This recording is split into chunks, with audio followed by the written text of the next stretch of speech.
My name is Krasny, and I'm originally from Israel, but I've been living with Roy in Glasgow, in Scotland, for the past 4 years, after completing a Master of Fine Art at the Glasgow School of Art there. I've been in Tenjinyama for the last almost month. 1 month, yeah. And I've been enjoying it very much. Yeah, both of us from Israel actually. Both of us studied the BA in Bezalel, in Jerusalem. Then we had a studio in Tel Aviv maybe for 5-6 years. And then we decided to go do the Master of Fine Art in Glasgow. And now maybe 3-4 years working in Glasgow and traveling and trying to go around and travel and make work. You want to start about the research? Can do. So we came here, originally we wanted to research about the Ainu tribes, about the rituals, the music, and the dancing, all their ideas of animism, and how we were very curious about the nature and how it's connected with them. So we've been traveling in Hokkaido, and we went to the Marimo Festival in Lake Akan. And I think slowly we realized that the bear have a very important meaning for them. So that was the starting point for us to... I think it's one of the most important values or something. Yeah, the most, and the Ayamante. Their ritual, that, you know, the ritual. Yes. Yeah. Oh, you can say. So I think there is kind of like a combination between this kind of ancient beliefs that the Ainu are holding for a few years, like a lot of years, and these very old spiritual ideas kind of clashing with the popular culture references like Melon Kuma from Yubari, and for us it's very uncommon to encounter bears in urban kind of like territory or otherwise. It's very exotic. I wouldn't call it exotic, but I think because there is this constant kind of build up about the bear character from also all these comics, and some people who were in the Art and Breakfast event actually told us they have experience of their people they know being eaten by a bear. So it's actually a very real threat. But also Ainu people, for example, they have bear sacrifice as well. So I think we wanted to, made a very strong impact on us, and we wanted to kind of process it or translate it into this work, because we've never seen a real bear, not even in the zoo, but we haven't seen a real bear while in Japan, but we're constantly told stories, and you get this feed of constant bear mythology. So I think we wanted to deal with this kind of energy by actually creating an image of us getting the worst case scenario, which is kind of getting eaten by a bear. But I think also it's kind of metaphorical. It's kind of flipping the situation of us, of the people eating the bear. The bear is eating us, and in a way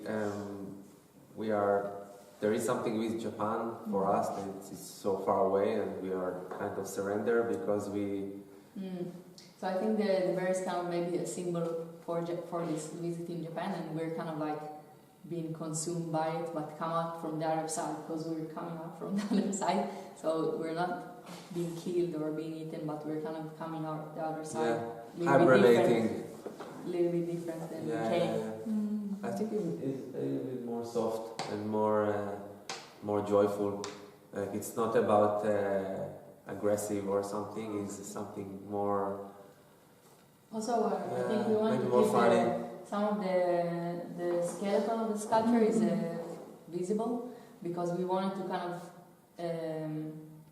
depict or describe, show the bear as an idea more than scary, realistic image. So I think that's part of the reason why. Yeah, and also the bell is a way of it's kind of a twink, it's kind of a small joke of this, because also we never knew before we came here that actually people go with bells. It's everything. It's kind of Also, we don't know if it's really working, the bell, or it's just like a superstition, you know, for people to feel better about the bear going away. Not necessarily. I think we just wanted to create an environment, because a bear in white cube is quite a big contrast. I think it's also part of the nature. It's a way of in one way representing the bear in our filters, you know, because we get all this story and this idea and then take it out, and in another way the nature around it, it's also we process it and then build our environment. But we've seen a lot of videos, like for example about Ainu people, and they make of everything around them, like plants for food or for medicine or for clothing, and I think it kind of also made an impact. We were very impressed with kind of like the way they engage with nature without harming it, like, you know, only taking what they need, leaving the roots so the plant can grow again. So I think we wanted to kind of like represent that in some sort of like visual work, and for the prints we use also water from Lake Akan. So I think that kind of like that's how we. I think because it's a very spiritual place for the Ainu, so I thought maybe I don't know, the water something in the water. We didn't have the time to research it, you know, in a lab, but I mean in the idea that maybe the water can do something for the print, maybe, you know, change the. But also, like this time in Hokkaido, we came in a very dramatic time of autumn, and the leaves are all changing, and the time feels like very. So I think we wanted to make an impression of that somehow. And the Tenjinyama is so beautiful, and we're surrounded by all this material. Basically, you can just go and cut it from the trees. Yeah, I think sometimes when you are living in the place, you can't see what is so special. But I think for us to walk in this park, there is so many kind of leaves that usually I don't know, there is a lot of kinds. So we learned this technique from a friend of ours in Glasgow called Elizabeth Biggie Kulcho, and it's basically you dissolve some iron powder in water. So we use the Lake Akan water for this kind of stage of the work, and then once you have this kind of like iron solution water, you dip material inside it, and the iron kind of once you put a leaf or some other organic material, not all of the leaves print well, but it takes the pigments from the organic material onto the paper or fabric. So first you make test. You choose many different leaves and try each one to see this one is working, this one is not working, and then you start to develop the. And then you either make bundles of few pieces of paper with leaves on them and something to block between the layers, or if it's one fabric, you kind of like also block it with paper, and then you roll it and you put it in a big pot for about 50 minutes and steam it. I think because you roll it and you kind of fold it, and it's kind of a big format, so you don't have a lot of control. You have a control, but not 100. There's a lot of surprises. Yeah, there's a lot of surprises, and I really like it. It's kind of about the process, so you're not performing. You're doing something, and then you kind of I'm opening the present to see what I got.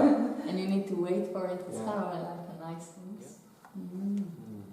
I wouldn't really describe us as religious. I think we're not religious. I think we're very interested in all the rituals and the old ways, because there is a lot of wisdom and a lot of really interesting stuff that may be lost today. So, for example, before we came here, we did exhibition in Glasgow that's called the Holy Wave, which was dealing with art and ritual, but it was more connected to Scotland in that way, because in Scotland you have a lot of island from the Neolithic era, and before that have done an exhibition about artifact in Israel. The first mask that discovered that was like 8,000 years ago. It's very interesting to research this point of time and then make your interpretation for our time. I think Roy kind of considers spiritual rituals to be like the first form of performance art. And I think also, I think we are spiritual people. I wouldn't call it religious because we come from Israel and the religion has a lot of like kind of political weight there, which is too much. Like we don't really believe in kind of like these divisions, us and them. And I think at the end of the day, the values are quite close. But as artists, I think, and people who work with material and processes, and I think kind of the idea of animism and that every living thing or an object has sort of like a spirit, I think we can really relate to, because that's what we're working with. Exactly, yeah. And also like magical objects. Like magic sticks in Africa, and then the Ainu, I don't know the name. So as artists and sculptors, we work with material, and we also charge maybe in a different way, but also it's very similar, I think.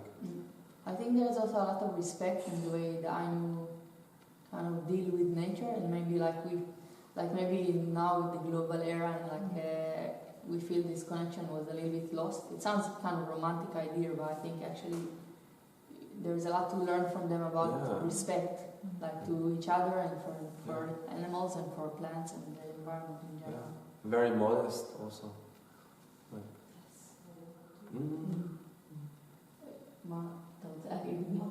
I think we would really love to go to South America. South America. Peru or Chile or some places in Africa. That I would love to. Both of us, I think, would love to go and make a research there.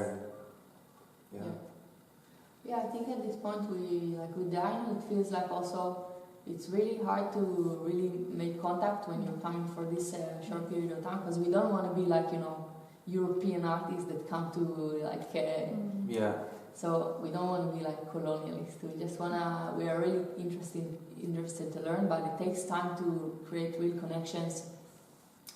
So I think we're trying to be like very modest about it and come to rituals and learn from books and read quite a lot. But I feel it's important also to talk about kind of like how to approach. And I think it takes a very long time to actually establish like a real relationship with people, and it's quite hard when you're coming from a totally different place or culture, because you're coming for a short time, you don't speak the language, maybe they don't speak English. So, but I think we have this interest, but we're still trying to figure out how to really make it mutual, so both sides are benefiting from the exchange. And we actually just talked about it this morning, that we would love to spend more time, because 6 weeks is very, very short. Maybe I think minimum you need like 3 months or even more to actually go more deep.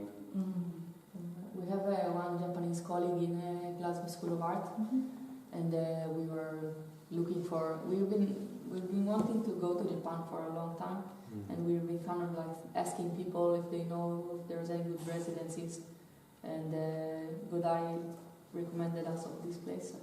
He was right. And then my friend Megu that lives here, live in Kuchan, that in Iseko. So she was born here, so she knows we're interested in indigenous tribes and rituals. So she told us about the Ainu people, and she told us that they are very specializing, they have specialties with like wood carving. So slowly, we're starting to look online and starting to look, and then we saw like the music and the dance. So slowly we got more and more interested, and then obviously with Godard recommendation, it came together. It seems like the perfect place. So. Just kind of changing about, we're always curious to know how our artists' life kind of like in different places, so it's always good to talk about colleagues that are more or less the same age and see how they're kind of working. And their experiences, tips about future. You know, we gave them some links for interesting residency. They gave us some links, experiences. Yeah, it's the best way to kind of create connections with places, I think, just like bringing people from here to there. And then happening. Yeah. And also I really enjoy how every opening and event here are accompanied with food. Yeah. It's like a very big, very important thing for me. I think it's very smart because normally art events could be like very and food makes it like very casual and very opens up everyone, warms up the atmosphere, so that's very good. I'm gonna take it back with me too. I really enjoy it. I think it's interesting to each place to deal with what you have. I have one thing maybe, because I know that mommy because I know that usually when mommy is around, she does like maybe an event every Wednesday or something. So I felt like it's very important to have like this kind of maybe weekly or bi-weekly event where everyone in the residency meet, because sometimes people can be like a little bit shy, and if you don't have an official, I think once the art and breakfast happened and then our opening for the exhibition, it was very important for kind of communal feeling in the...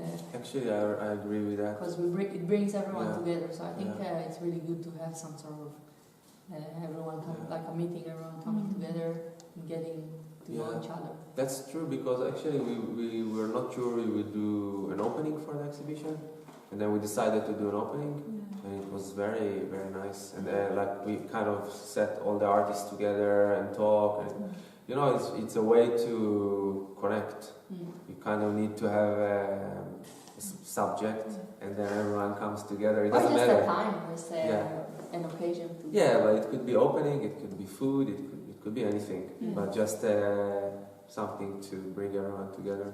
Yeah.